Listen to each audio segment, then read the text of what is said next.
There we go. Great. So thank you for joining us, and we're going to be presenting an update about the Data Science and Health Informatics Methods Cluster.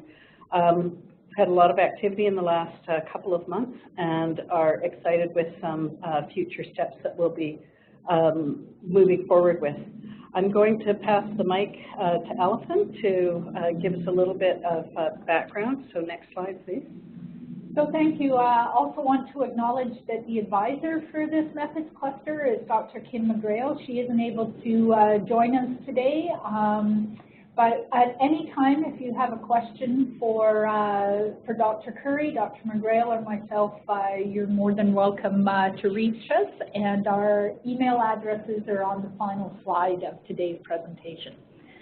So what today is about, if we can go to the next slide, please, is to provide an update regarding the progress that has occurred within this cluster since the fall of 2017. Prior to the fall, or at the time of the fall in 2017, November, we did our last webinar for this cluster, and it is currently up on our webpage for this methods cluster. I do not see the slides. She doesn't see the slides, so we're not sharing the slides. Thank you for texting us. We'll just take a break for a moment while we ensure that the slides are being shared, because we'll probably have lots of people who will view the recording. So, okay, Lisa, can you just confirm that you can see the slides now? Yep, I can see them now. Thank you, Lisa. Thank you. And then if we go back, yes. We'd also like to invite people's input, whether you're attending in real time today or you're viewing the recording of this session. We welcome your input at any time about what's happening in this cluster and the other clusters. And then finally, we're going to wrap up with just a little bit of information regarding the next steps of the cluster. So on to the next slide, please. So one of the first things that was essential in shaping all of the clusters was to define what we meant by each cluster. What was the outside of the sandbox? What's inside the sandbox? What's outside the sandbox? So the name is very purposefully selected for this cluster as Data Science and Health Informatics. So if we go to the next slide, please. One of the first activities that we undertook was to do a little bit of scoping to see what kind of methods would be included in data science and what kind of methods would be included in health informatics. This is available on the web page as well, so there's no need to dwell on it, but it's just important to realize that in order to identify projects for this cluster to take on, it's important to, first of all, establish what the outside of the sandbox is and what's inside it. So this is what's inside the sandbox, the various methods both for data science and for health informatics. Next slide, please.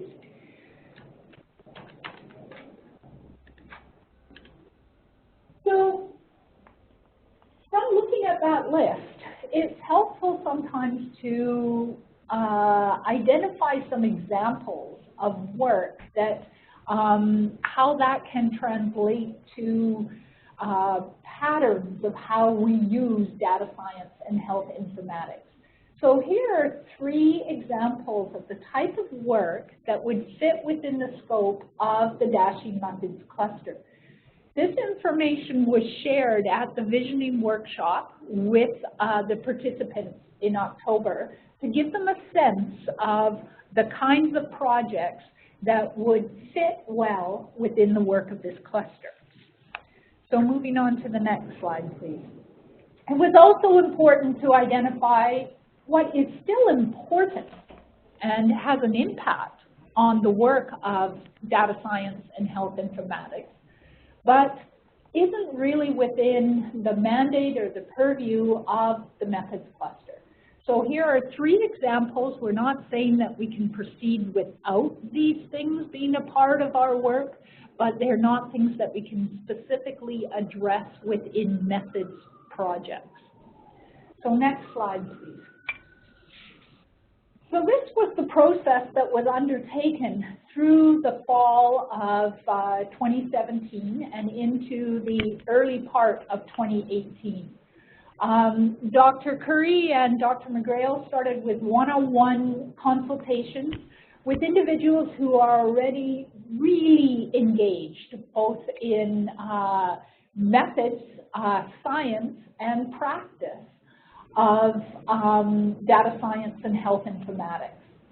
Then we put a call out through the newsletter of the support unit and asked people, even if they weren't receiving that newsletter, to share it with colleagues who could also then, if they knew that there were colleagues or friends who would also be interested in the work of this cluster, to please share that information.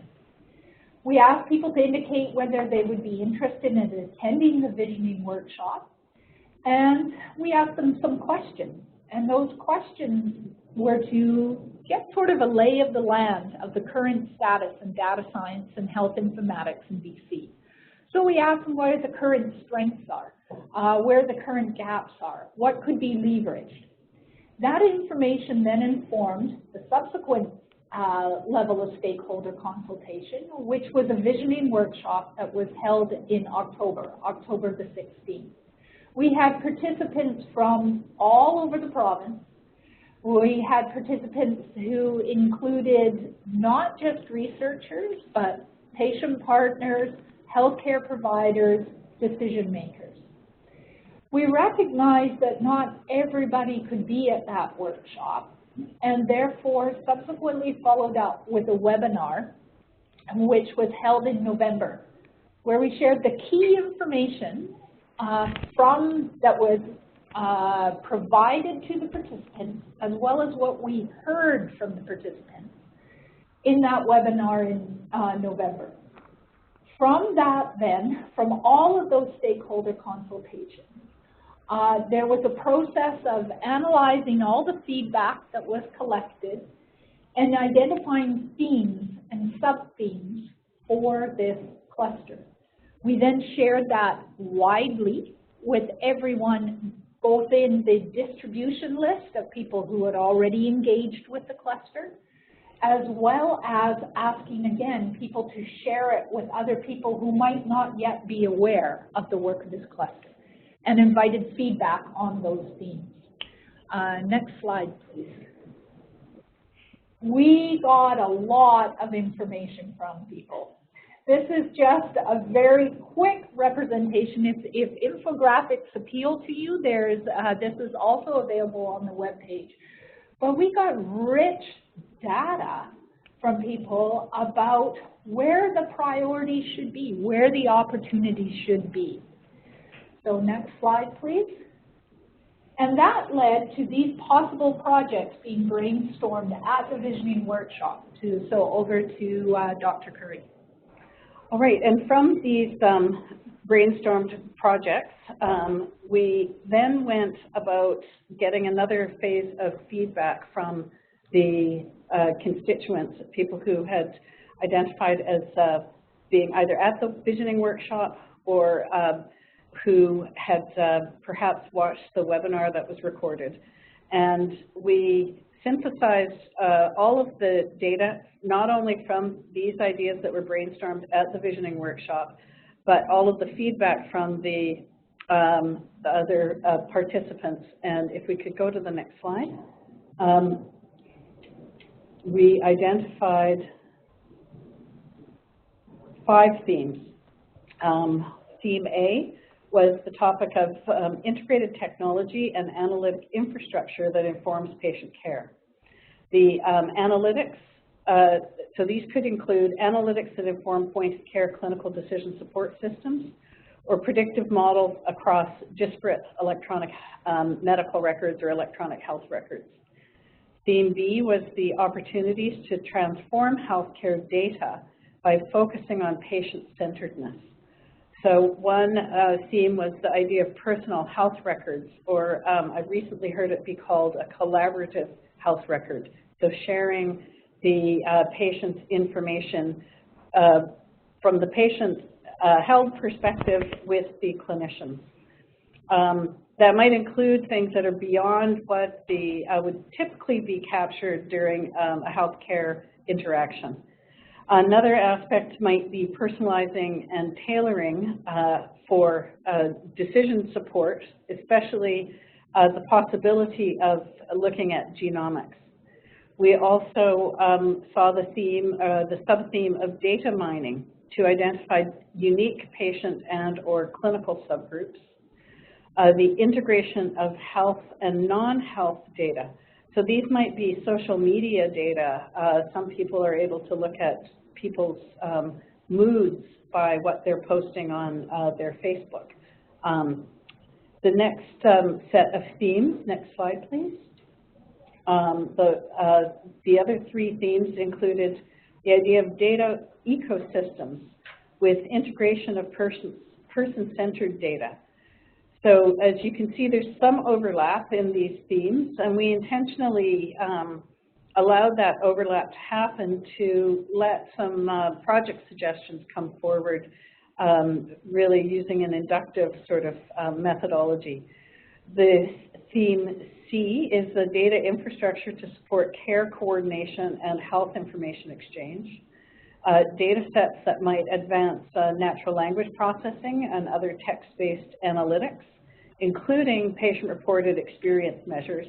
Some of those are standardized questions, but there are also the things that people write outside of the standardized question areas. Also, in this data ecosystem theme, we thought about information architecture modeling, especially for community data. That's a big gap in the evidence currently. Lots of people have modeled what happens in the acute care context, but less so in the community context. Another sub-theme in the data ecosystem theme was a robust architecture to support advanced data science analytics, such as machine learning. And machine learning is the idea of using statistical methods to help identify relationships between different aspects of patient. I'm trying to not be technical about it. Independent and dependent variables, but to think about which sort of predictors might actually report which sort of outcomes or predict which outcomes. And then database visualization methodologies.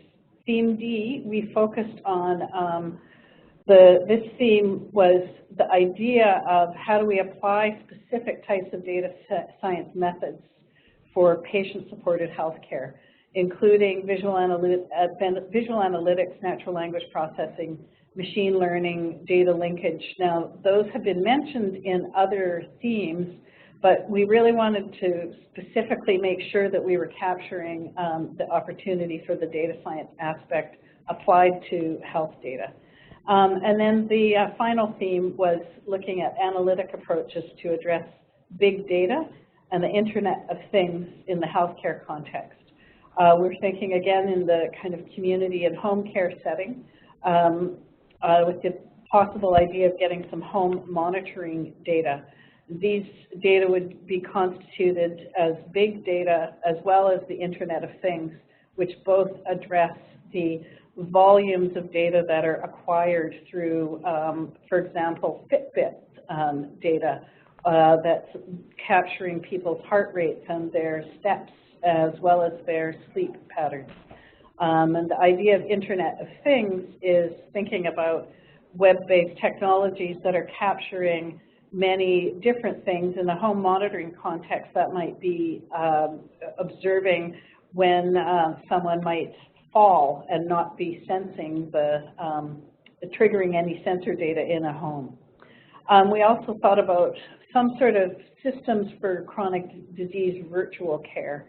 So this might be self-reporting, or it might be interacting with healthcare providers.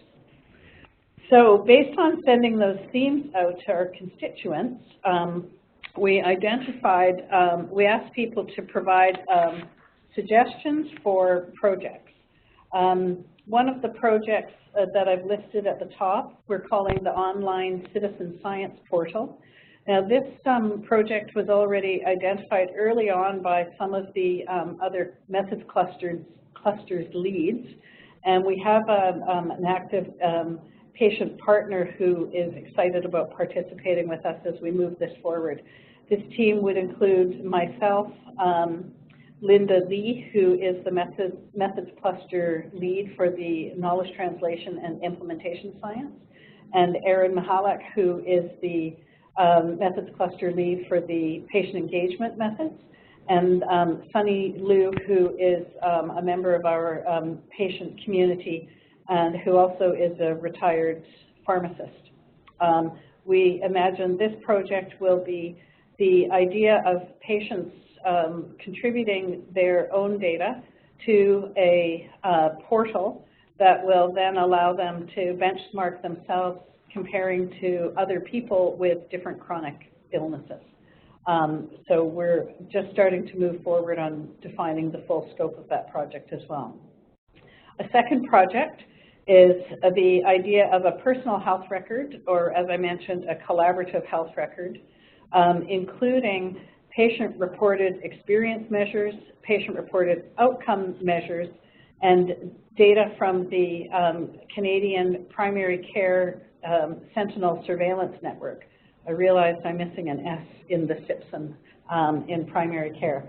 The current people who will be involved in that project are Douglas Kingsford in Interior Health, Selena Davis from University of Victoria, Matthias Georges from UBC, and Sabrina Wong from UBC. We're in active discussion with Interior Health as a probable setting for that, as long as it fits in with the mandate of their primary care network activities. The third study, the third project would be some sort of way of mapping the longitudinal patient journey. This would be led by Ken Moselle in Island Health with some UVic mathematics faculty. And the idea would be to compare statistical methods that would be the traditional way of doing longitudinal mapping to different data science methods with an active patient voice, helping first of all to identify the elements to put into whatever data science methodology, and to help with the data interpretation and the results interpretation. So we'll be looking for a patient partner actively engaged in that, or a group of patients. And that would be primarily located in Island Health.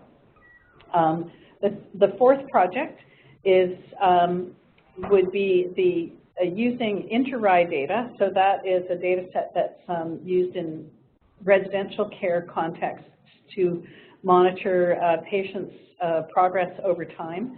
And Shannon Freeman from UNBC and Piper Jackson from Thompson Rivers University will lead this, or co-lead this project. And they would do predictive modeling to plan healthcare utilization in the residential care setting.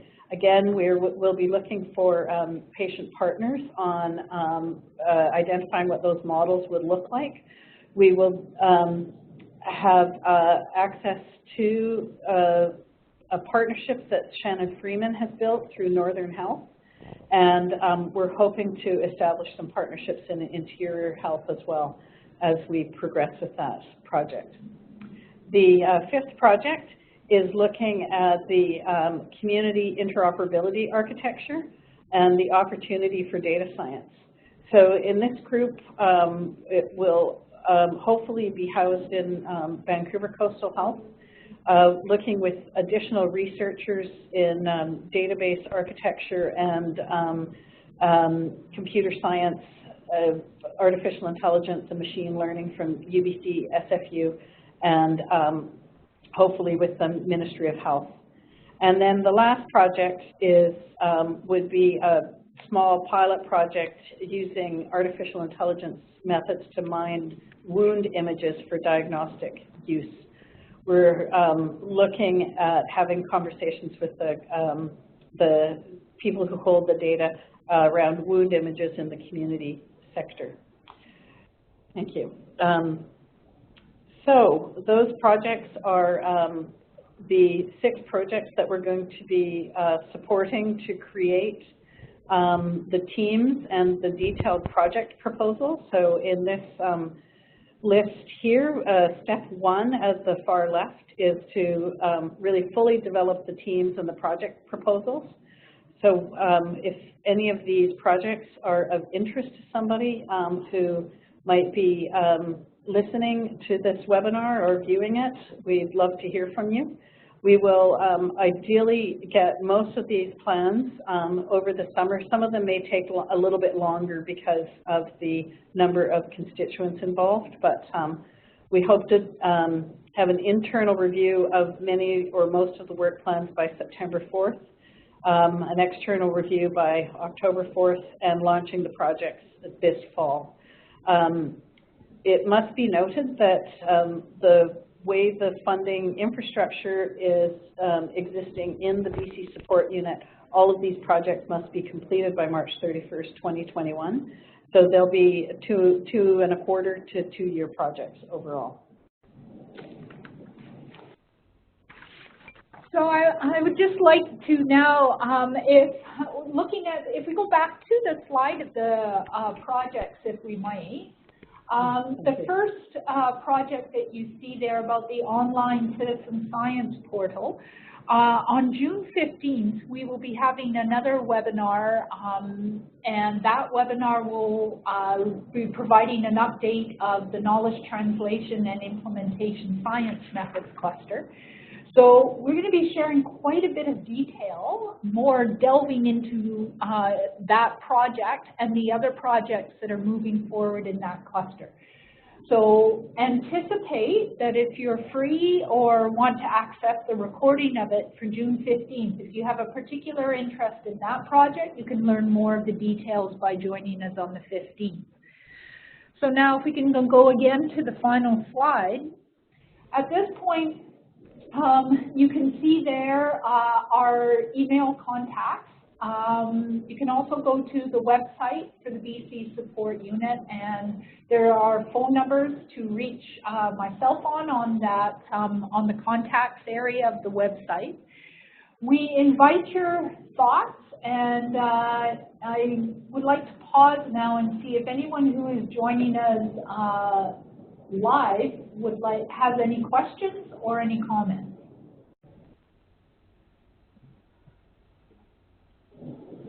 We didn't introduce John and Sterling, did we? So thanks very much, Leanne. I think this is incredibly exciting to see this getting to this stage, and I think to have the projects. I mean, I would maybe just like to say to re-emphasize the timeline constraints, and just say that we're keen to move this forward as quickly as we can. So the timelines, I think, have been clearly described.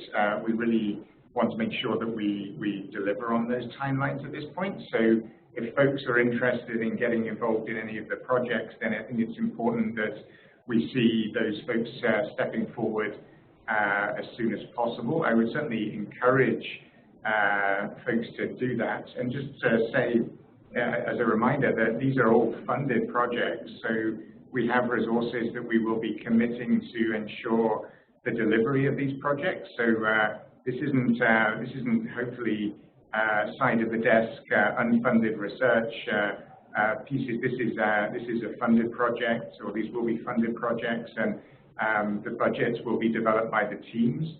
Obviously, we have constraints in terms of overall budget for the cluster, but we want to make sure that we're supporting the teams to deliver and to deliver well, and clearly that means that we provide the resources to ensure that.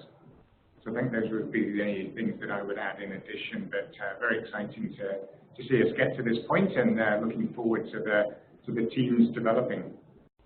Thank you. For those of you not familiar, the voice you heard was Sterling Bryan, the Scientific Director of the BC Support Unit, and those watching or listening to the webinar might need to know who that disembodied voice was. That's okay. Any questions from those who have tuned in real time or in this room? Final thoughts? Allison, Leanne? No, just really emphasize Sterling's words. Please contact us as soon as possible if any of these are of interest to you.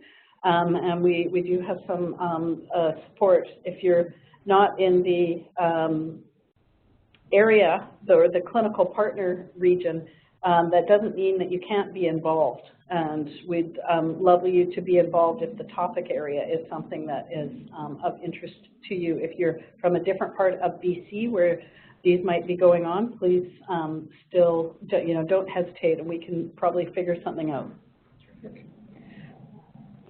Absolutely, and I'd just like to just conclude by reminding everybody that we have, this is Methods Cluster Month at the support unit. So next week, on June 8th, Real World Clinical Trials will be providing an update. The following week, Knowledge Translation and Implementation Science will be providing an update. And then we'll be wrapping up on June 22nd with Health Economics and Simulation Modeling. Please, if you're viewing this in real time or the recording, and you or any of your colleagues might be interested in this, please do contact us. And I'll just underscore that those updates are via webinar, just like this one, and will be recorded, just like this one. So thank you, Leanne. Thank you, Allison. Thank you, Sterling. This recording will be up on our website within the next 48 work hours, if that works. Thanks, everyone, for tuning in.